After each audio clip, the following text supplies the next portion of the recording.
Kaixo, ongi etorria, probabilitatea zer den ikasteko aurrez jakin behar ditugu hiru gauza. Zer den ausazko esperimentua, zer den lagin espazioa eta zer den gertaera bat. Orduan, hasiko gea ausazko esperimentuarekin. Eta zer da hori? Esperimentua edo ekintza egin aurretik ez dakigunean zer gertatuko den. Emaitza ez dakigunean. Eta zergatik, zoriaren arabera delako. Adibidez, nik hemen ditut dado batzuk.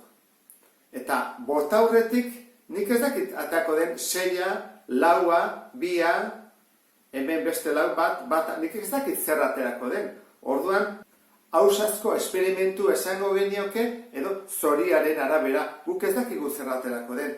Txanpon bat bota aurretik nik ere ez dakit zer aterako den, atako den aurpegia edo gurutzea. Orduan, hauek dira ausazkoak.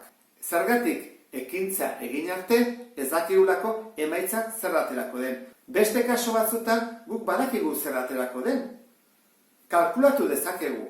Adibidez, nik baldin badut lauki zuzen bat. Oinarria baldin bada 4 eta altura 2, jakin dezakegu bere azalera. Bai, 4 bider 2, 8. Orduan, hau baldin bada 8 zentimetro karratuak, zentimetroak, kalkulatu dugu. Orduan, hori ez da ausazko esperimentu bat. Bigarrena lagin espazioa da. Eta da, emaitza posible guztiek osatzen duten multzoa. Adibidez, dado bat jaurtitzea. Eta orduan, ze emaitza egon daiteke? Adibidez, nik hau dut. Botatzen bali badut, eta deitzen zaio E. E handiz, berdin, ze emaitza izan dezake? Bata, 2a, 3a, 4a, 5a eta 6a. Hori izango izateke multzo guztia.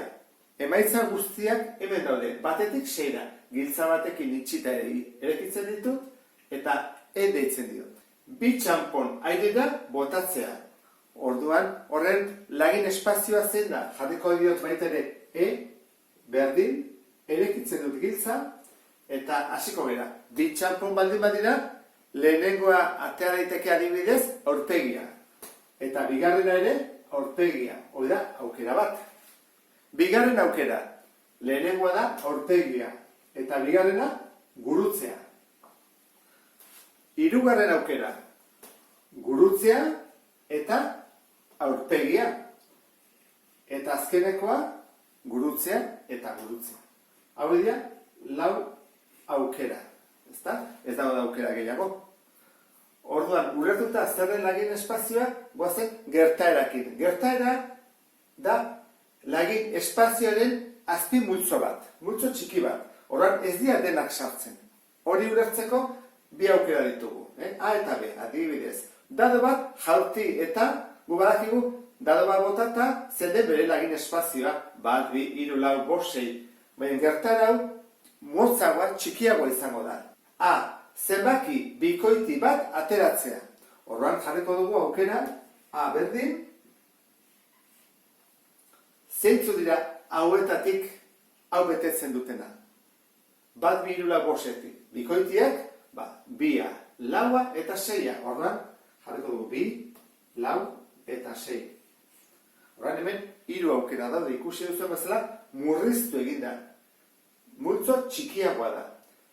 Urrengoa, B berdin, 4 baino handiagoa den zenbaki bat ateratzea. Hemen zeintzu dira 4 baino handiagoa, 5 eta 6a. Orduan, 5 eta 6a. Ausazko esperimentua eta lagin espaziala ulertuaz, orain landu dezakegu probabilitatea. Eta zer da probabilitatea? Zenbaki bat. Zer neurtzen du zenbaki horrek? Gertaera baten ziurgabetasuna. Guk nola ez dakigun, neurtzen digu eta esaten digu 0,3 edo 0,6 edo 0,52. Zerotik batera. Zerok zesan nahi du gerta hori ezinezkoa dela. Eta batak ziurra dela. Adibidez, ni botatzen badut dado bat, ziurra zer da? Zenbaki bat atako dela. Orduan, botatzen badut adibidez hau, Nik badakitatako dela bat edo bi edo hiru edo lau edo bost. Ordan, hau ziurra da, zenbaki bat ateako da. Eta zer da ezinezkoa? Hau da, probabilitatea 0. Adibidez, 8 ateatzea. Ni botatzen badut hau, ezinezkoa da 8 ateratzea. Ze, batetik 6 ditudalako zenbakiak. Orduan, probabilitateak esaten digu, ze aukera dagoen guk ez dakigun hori gertatzeko. Probabilitatea neurtzeko Laplaceren legea erabiliko dugu. Eta jartzen du, P handiz, probabilitatea A gertatzeko, A gertaeren aldeko kasuen kopurua, alde daudenak, zati kasu posibleen kopurua. Hau da, lagin espazioa. Orduan, hasiko gara lehenengoarekin. Zer probabilitate dago 40 karta baldin baditugu, 2 baino txikiagoa den karta bat ateratzeko. Ausazkoa da, bai ez da, pentsatu behar dugu karta bera begira daudela eta bat ateratzen dugula. Orduan, jarriko dugu P, kasu hau, A, berdin. Kasu posibleen kopurua. Zenbat kasu daude? 40 karta daudenez, 40 posibilitate daude. 40, zati 40. Eta goian, zenbat ditugu alde? 2 baino txikiagoa, zenbat karta daude? Batekoak ez da?